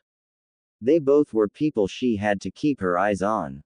Course soon after she heard about them, the exam started and she had to focus in onto the actual test. Why are these questions so hard? How do they expect us to do these questions? Wait, they want us to cheat, don't they? Narumi thought, freaking out until she realized the point of the test and looked around to all her friends, who all seemed to be doing fine. So, she just spent her time either worrying about what she was going to do and cursing herself for not learning Rakan Jutsu or tactics. Course that was until she heard a voice in her head call out her name, which worried her until she heard the tone of Ino's voice. Ino, what do you want? Narumi asked her friend. Well, I figured you wouldn't have all of the answers, so how about I just give them to you, okay? Now the answers are, Ino began and then started telling Narumi all the answers, who happily started writing them down. Okay, then all Konoha genin have all the answers, and judging by the looks of the White Fox's team is done as well, so I wonder what will happen with the 10th question. Oh, well, I guess I will just use this time to try and figure out the mystery that is the White Fox. I mean, even though his name was said, I can't help but think that is my brother, but I have no proof. Wait, that is it. I need to get that mask off, and if he has the whisker marks, I will know it is Naruto ni. Narumi thought, hoping that it was her brother. Yes, Kit, that has to be Naruto-kun, but like you said, we need to be sure, so it would be best if we can either take that mask off, see if Hinata remembers his face, or learn it from his teammates slipping up and telling us themselves. Natasi told her container to get a physic nod in return. Plus everyone plus. The time for the first test was running out. There was only about 2 minutes left when Ibiki began to speak again. Okay, then, seeing as it is getting towards the 1 hour mark, one will ask the 10th question. But you must choose if you want to take this question. For if you answer it wrong, then you will fail the test and never be allowed to take it again. But, if you give up now I will let you and your team go and you could always take it next year, Ibiki told all of the genin, shocking them. What, but there are kids here that have done the test several times already. One of the genin complained. So, what? They didn't have me as the examiner, so just decide whether you want to continue or not. Ibiki said with an evil smirk. So with that everyone watched as a couple of teams quit. Though eventually began to slow down, so Ibiki tried to thin out the genin just a bit more. Oh come on, there are so many genin here that are taking it for the first time. A lot can happen in these tests and you might die so young. So, trust me, you are going to want to just give up this year and try again when you have a few more years under your belt. Ibiki told them, trying to act sincere. Ibiki managed to get a few more to quit and was going to try again quickly before he had to give the question, but he was interrupted by one of the mist ninja. Would you just give the question already? Your scare tactics aren't going to work anymore, so just give the question and let us continue with this test. I don't want to waste time having to sit here listening to an old man try to scare us. Naruto told him, trying to get him to continue the exam. I don't want to stay in Konoha any longer than I have to. I don't want to deal with all the bastards here. Naruto thought after he complained to Ibiki. Damn kid, now that the mood is gone and all the brats got their confidence again, it is pointless to continue this anymore. Damn Gaki, I will be hearing Anko's comments about leaving so many already. Ibiki thought to himself and then said, okay then, so are all of you sure you want to continue? Which received approving nods from all the kids. Then all of you have passed the first exam. Ibiki told them, confusing all of the genin. Wait, what about the last question? Kiba asked, confused. So Ibiki removed his headband, showing a bunch of scars on his head. Ninja are meant to be able to get and hold information secretly. Course, sometimes you must pay for the information or have to deal with a question that could have many possible answers. So, that is what this test was about. Now all you have to do is wah, Ibiki told them, until a ball crashed through the window. Soon after, the ball came through. A woman who seemed to be in her 20s or 30s stood up. She had purple hair that was put up into a ponytail that made it look like a pineapple. She also was pretty good looking for her age, which was clearly shown by her coat that just barely covered up her. Course, she pinned up the sign with a few kunai when she entered, which read, the Anko Mitarashi, second examiner of the Chunin exams. Well, look how many teams are left, you are losing your touch, Ibiki, Anko told him as she looked around at all the genin. Or maybe these kids are just all as strong this year, Ibiki suggested to her, causing her to laugh. Thus causing all genin around her to get a little mad at the woman. Okay, all you brats meet at training ground 44 for part 2 of your test. If you aren't there in 10 minutes you automatically fail. She told the genin and then shunshined away to it, leaving a few leaves where she stood. Course, all the genin started freaking out except for Naruto's team, who just shrugged and shunshined away, leaving behind water mist where they were before. Which surprised all the other genin around. Who ever heard of genin being able to use that jutsu, was all that was going through their minds for a bit, until they realized they were being timed and quickly ran out of the room trying to make it to training ground 44. When Naruto and his team finally got to the training ground, they saw Anko just starting to open a pack of dango that she apparently was going to eat while waiting for the teams.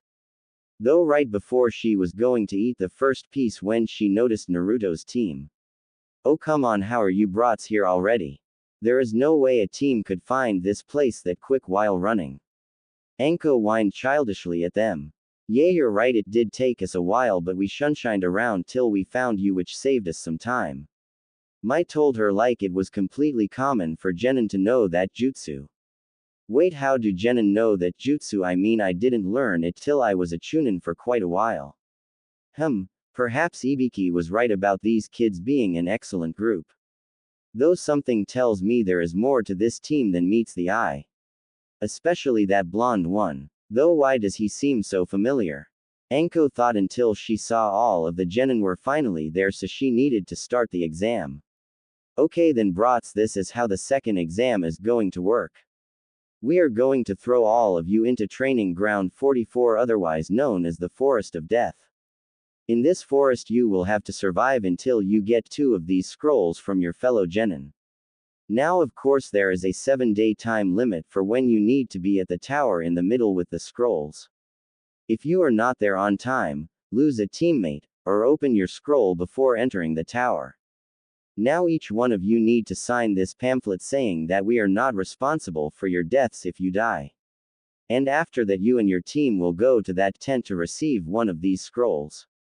Anko explains to all of the genin who got slightly nervous just by hearing what the second test had in store for them.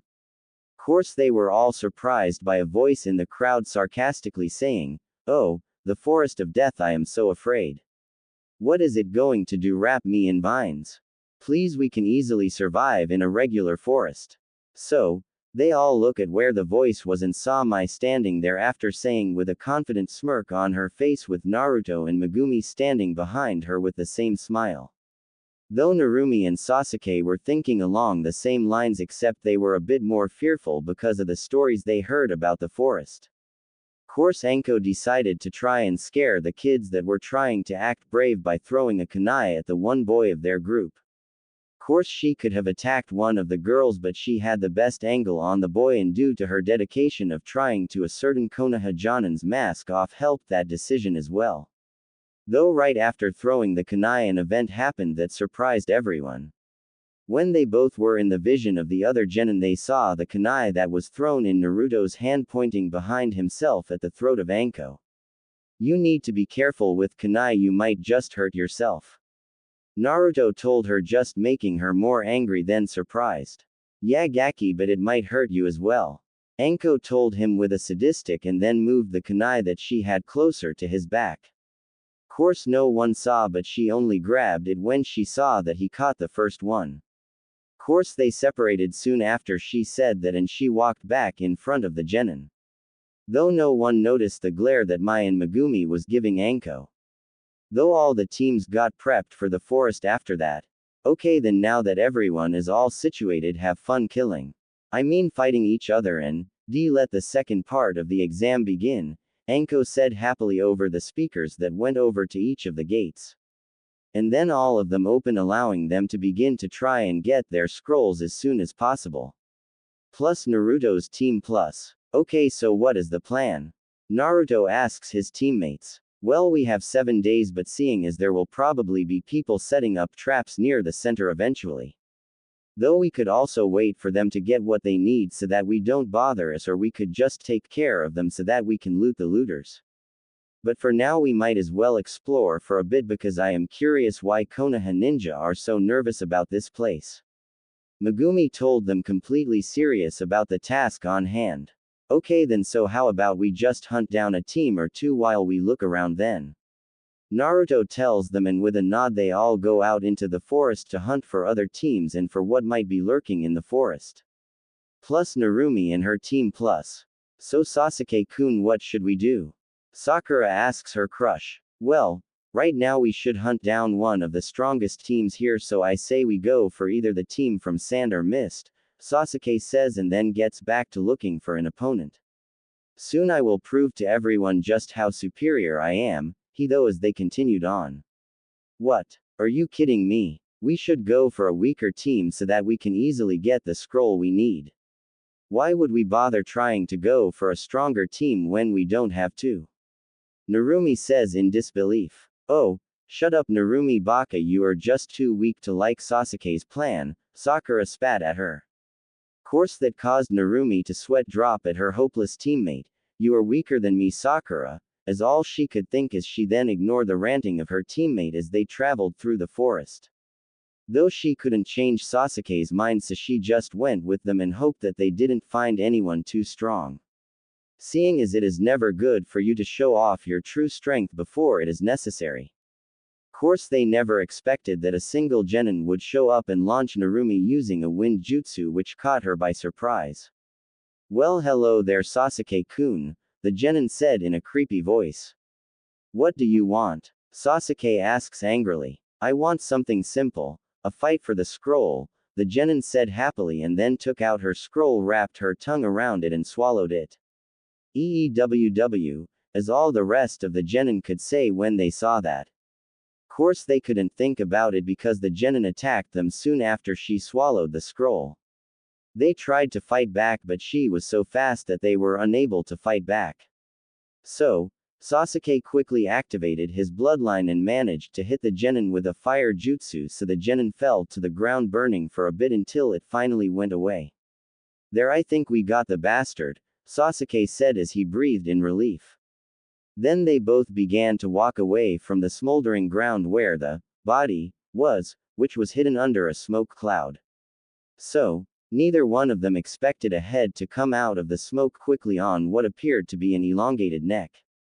The head quickly bit Sasuke between his neck and shoulder blade and retracted just as fast as it extended.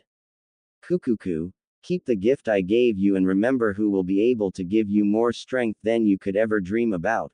The body, that was now standing up, told them, allowing Sakura to see exactly who it was but not Sasuke, seeing as he was currently withering on the ground in pain. Course that made Sakura pale when she saw the face of the Rouge Sannin Orochimaru beneath what looked like charred flesh. Sorry brat, but I can't have anyone tell everyone about my gift yet, so I have to kill you, Orochimaru said with a smirk that showed that he was not truly sorry about. And with that he began running towards the still shell-shocked girl. Though neither expected a water whip to come between the two of them. So sorry, but I can't let you get rid of them. Even if they are annoying. So, I guess I have to stop you, Narumi said, and then got into her stance prepared to fight and hopefully beat the Sannin. Then they quickly began their battle.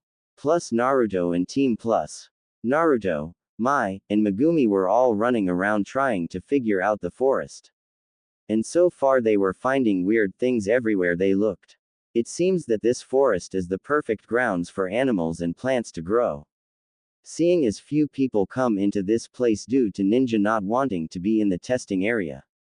So now everything has nothing but its natural enemies to worry about. And even then it is minimal because of all the food around. Allowing everything to flourish, it is actually kind of nice to be in this perfect forest if it wasn't for the fact that someone up the forest making it want to kill anything that isn't natural to it. Naruto thought as he ran with his team. Or at least he was until he saw one of the saddest traps he ever saw. It was a steel wire tied between two trees, trying to decapitate them using their own speed. Which probably would have been smart if it wasn't for the fact that you could clearly see the wire. So, of course all his team just stopped to just stare at the trap's stupidity. But of course they eventually looked up into a tree by the trap that was making a noise that seemed like snoring. How can they be sleeping with only this pitiful trap as a defense, and in the middle of the day? Mai asked her team, who just shrugged, clearly wondering the same thing. So of course the entire team was trying to hold back their laughter at possibly the worst genin team in history. But they only stayed for a few short moments and were about to just search the team and leave when they saw them start to wake up. Ah, what a good nap, one of them said happily as he stretched out and then saw the team just looking at him and his team. So of course he quickly woke up his other teams and they all jumped, fell to the ground below. So, a team finally gets the balls to face the strongest team here. Beware, for we are the only team here composed completely of Konoha's counselors' kids, they all said together and striking a pose. Which is when Naruto's team saw all of their expensive weapons and armor.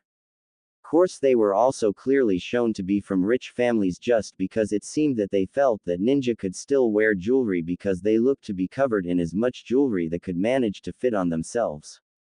Altogether they looked like 3 shining gold medal cans.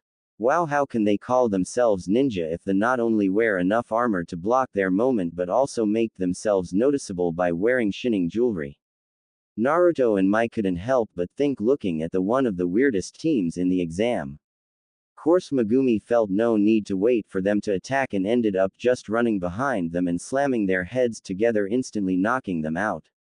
Though when she looked at her friends she saw their questioning looks and simply said, "What, you would do the same thing if you two weren't too busy gawking at them," which of course was completely true. So they all got started trying to search for the scroll that team had and eventually found a Earth scroll which they needed, meaning they were done with the test already and it was only sunset of the first day. But all of a sudden they felt a spike of foul chakra in the air and a girl screaming. So, they decided to check it out, seeing as they couldn't help but want to help, and then began racing to what seemed to be the direction of one of the biggest trees in the forest. Plus Narumi and her team plus. She and Orochimaru were fighting for at least 10 minutes and it seemed obvious that he was just toying with her. Well, my dear Narumi-chan, I think I had enough fun with this fight, so how about I just take you out of the equation for a while? Orochimaru told her, then brought back one of his hands which soon had fire and kanjis on all of his fingers except his pinky. And when he felt it was ready he slammed it into her already existent seal and simply said chakra suppressing seal, which screwed with her chakra system, thus knocking her out for a while.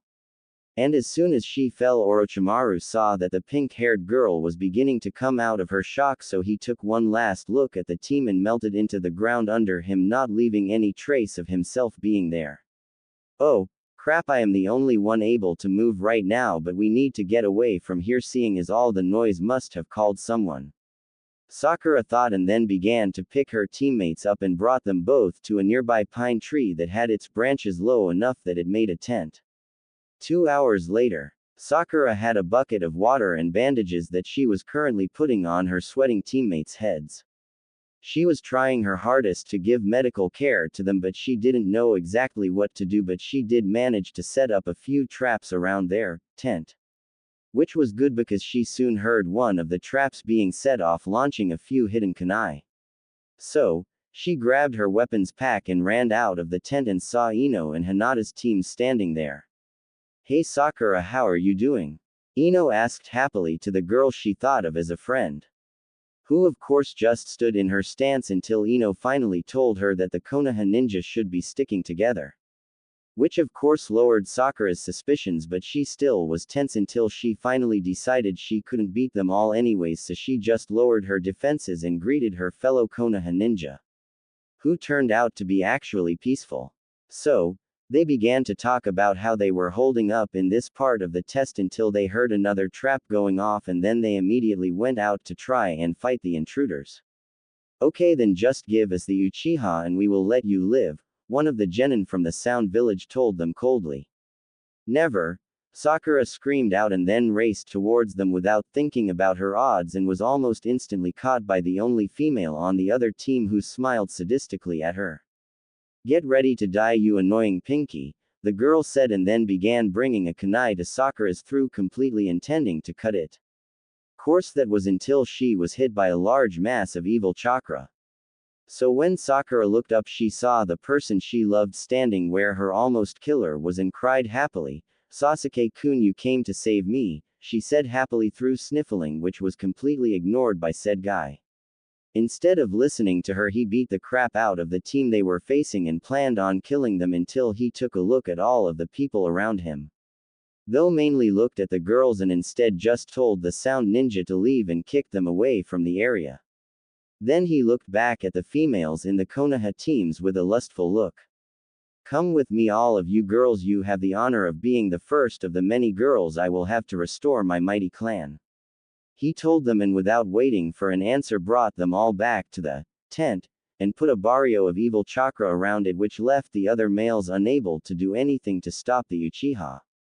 Yes, Sasuke finally noticed me, Sakura though happily, as she was dragged into the tent for whatever the Uchiha wanted, while the rest of them were having different thoughts. Crap, with this chakra level we probably can't beat him. Just great, not only are we going to get raped, we are also going to have to give our first time to this sleazeball. All the others were thinking, completely afraid of what was going to happen. Course what they didn't expect was Sasuke to leap at Hinata first and rip open her hoodie and shirt with a kunai, causing her to scream out in surprise and despair, which was probably heard throughout the area. But if Sasuke wanted them, then he would have to overpower them. And that was the start of their battle, as all of the male teammates were trying to get through the shield. Plus Naruto and Team Plus. When Naruto and his teammates got to where they thought the sound came and saw all of the male teammates of Konoha attacking a weird-looking mass of chakra that was dark purple, showing just how rotten the chakra was. And even though they didn't care for Konoha ninja, they still felt they had to deal with the producer of the chakra. What should we do? Naruto automatically asked Mai, seeing as he didn't want his ideas of Konoha to get in the way of the team. Well, I think we should send Yuto in to get rid of that chakra while we hold back the other teams. Sound good? Mai tells her teammates, getting two quick nods in return, and then set off to do what they were supposed to do. So Naruto soon jumped down to the ground and started writing seals in the air using chakra, completely ignoring the other genin who were getting ready to attack him as well, seeing as he trusted his teammates. What are you doing? Partia, Choji started saying until two girls got in their way. So sorry, but we can't let you attack him. But don't worry, we only want to get rid of this evil chakra. We don't have any reason to fight you guys, Mai told them honestly. You don't get it, the bastard Uchiha brought all of our female teammates in there and locked us out. I don't care what you do, just make sure you find a way to stop the bastard from doing whatever he wants to them. Kiba growled out while staring at the force field of chakra. Evil Destroyer seal was heard from Yuto, and the seals he wrote turned white and attached to the chakra chamber, which tried to cover them up.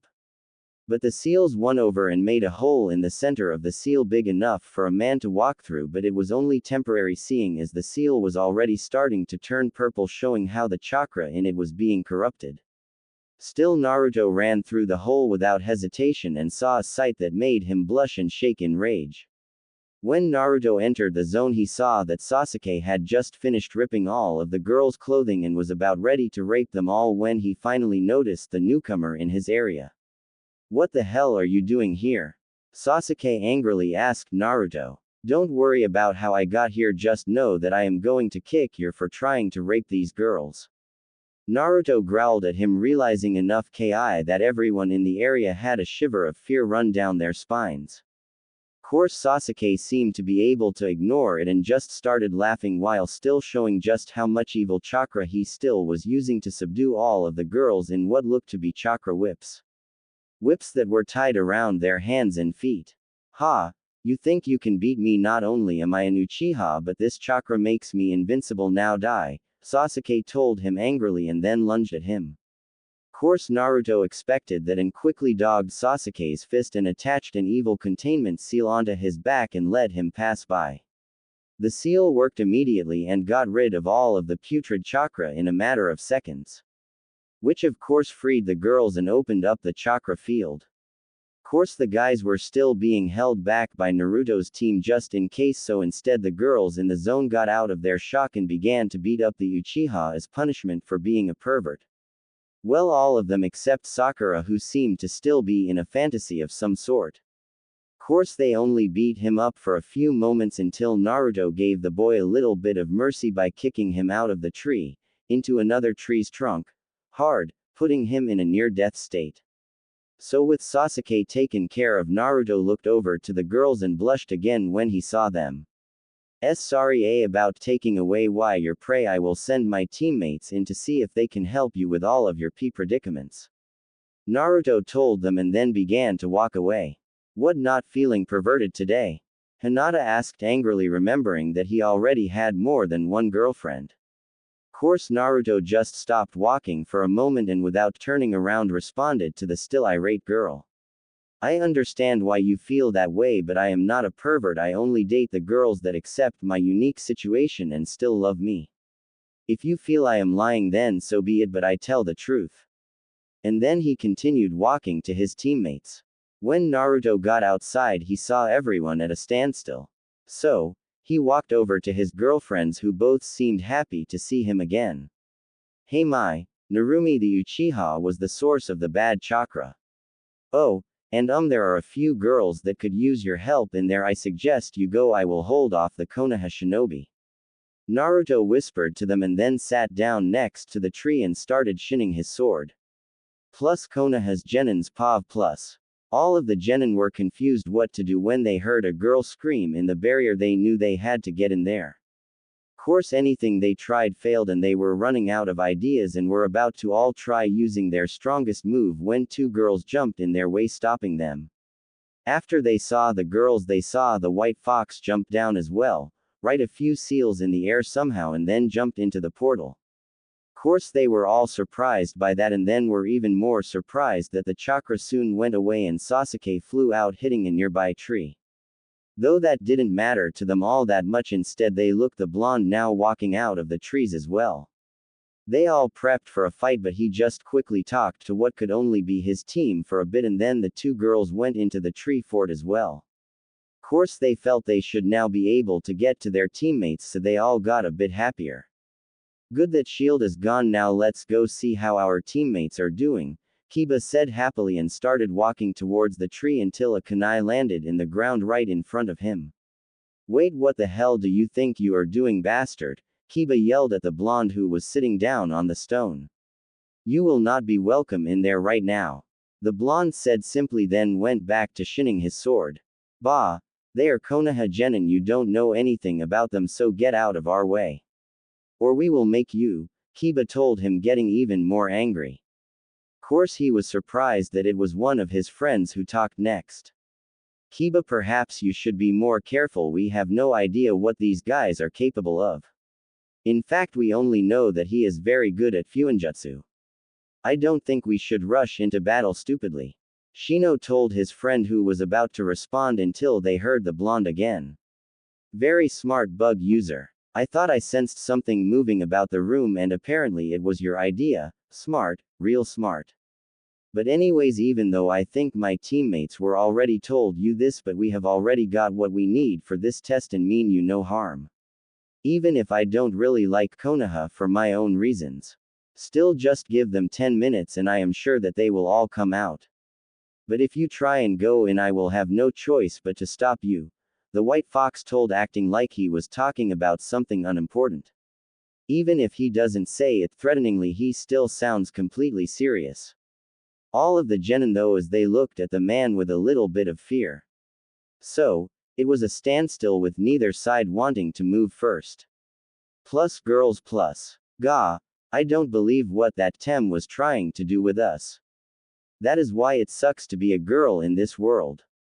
Ah, well, what are we going to do, because I am so not wearing this destroyed piece in front of any of those guys. An angry Ino complained until they all heard someone entering the tree tent. Who are you? Narumi asks, hoping it wasn't one of their friends.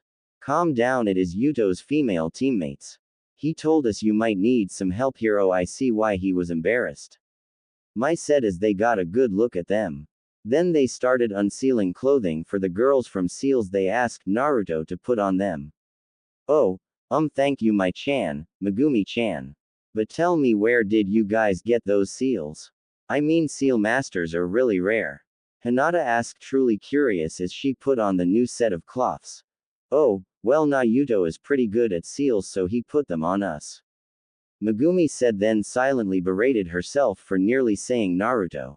Oh, wait, about him, why do you both want to date a pervert like him anyways? I mean, you two are both pretty enough to get a better man than that.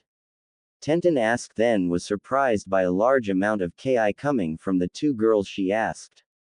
Never say that about Naruto-kun.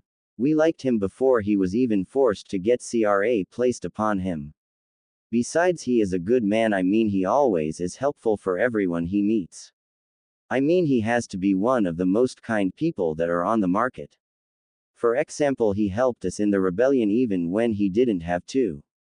Besides, we asked him not the other way around and he even told us about it before he accepted. So never say he is a pervert. I mean, if he was, you think he would have just gawked at you instead of getting us to come in here instead. Megumi angrily said, then calmed herself down, figuring they asked due to ignorance. She has a point, he didn't stare at us at all. I guess he might not be, but I still am keeping an eye on him. Wait, did she just say he helped in the rebellion when he didn't need to? Does that mean he wasn't from the mist originally? All of the Konoha girls there though except Narumi added the last sentence. Course before she could ask about it they all were changed and walked out to see the guys looking ready to kill each other. What is going on here? Narumi asked all of them, trying to figure out why they were so mad at each other.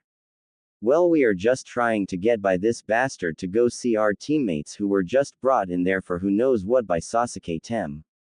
Kiba said, annoyed with the blonde who still seemed calm as ever.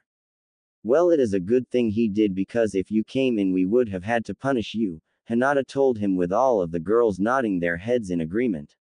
Damn it, he was actually right. Oh well, I still won't say anything to him. I don't trust him at all, but his smell, it seems kinda familiar. I mean, it wasn't from any time in the present, but I think I have smelled it far before when I first met him. Must be my imagination. Kiba thought right after Narumi snapped at him. Okay then team, let's head to the tower now, Mai said, hoping to get out of the forest already. Course her teammates wanted to do the same thing, so they said goodbye to the Konoha ninja and ran to the center. Plus tower plus. We finally made it, Naruto said happily as they walked leisurely into the place. Course they quickly opened the scrolls, saw the seals, and threw them to the floor to see a large amount of smoke come from them. Then all of a sudden they see the second exam proctor standing on their scrolls. Congrats on coming here, Gakis. Now you just have to wait in here until it is time to go to the third round, she said simply, then left the team just as fast. Okay, who is up for finding the mess hall? Naruto said when they all heard his stomach growl. Which of course made his girlfriends laugh a bit, then walk with him hoping to find food, seeing as they were a bit hungry as well. Plus third exam start plus. All teams there are the same except for Naruto's team, who is also there, just not the same as anime. Okay Gakis, you did good getting here. And I must say I am surprised how many of you made it here, and I would like to tell you to be happy that you made it to the third part of the exam, Anko said, then paused for a moment, then continued. But, seeing as there are so many of you, we must hold a pretest to get rid of some of you. So, with that said, let the second part of the second exam begin. Anko finished happily, which gained a completely different reaction from the genin. Which was simply being almost every single one of them there screaming out, "What?